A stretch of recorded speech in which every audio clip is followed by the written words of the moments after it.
Ιωάννα, μαζέψτε το παιδί σας.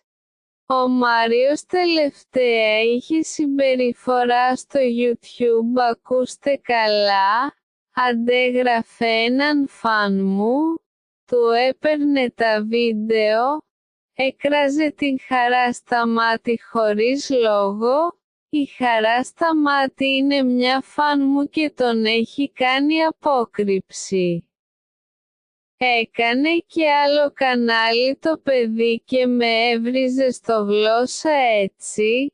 Αν δεν ξέρετε τι είναι το Γλώσσα Έτσι, είναι ένα δικό μου βίντεο, όχι short, κανονικό.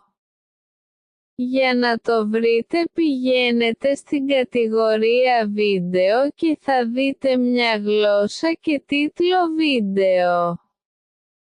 Επίσης πήγε σε περιεχόμενο μιας άλλης φαν μου και έγραφε ό,τι να είναι. Και για αυτό που έκανε τις προάλλες να σας πω, που έγραφε ακαταλαβίστικα, κακά του κεφαλιού του. Εγώ καλά τον έκανα και τώρα του λέω μάθε να μιλάς ενώ ξέρει, για να μάθει να σέβεται, και το μάθε να μιλάς του το λέω για αυτά τα ακαταλαβίστικα που έγραψε.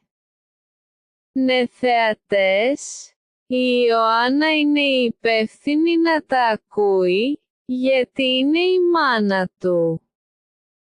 Κυρία Ιωάννα, για να δείτε τα σχόλια του παιδιού σας, δείτε όλα τα βίντεο και διαβάστε σχόλια λέω μπας και βρείτε κανένα σχόλιο του Μάριου.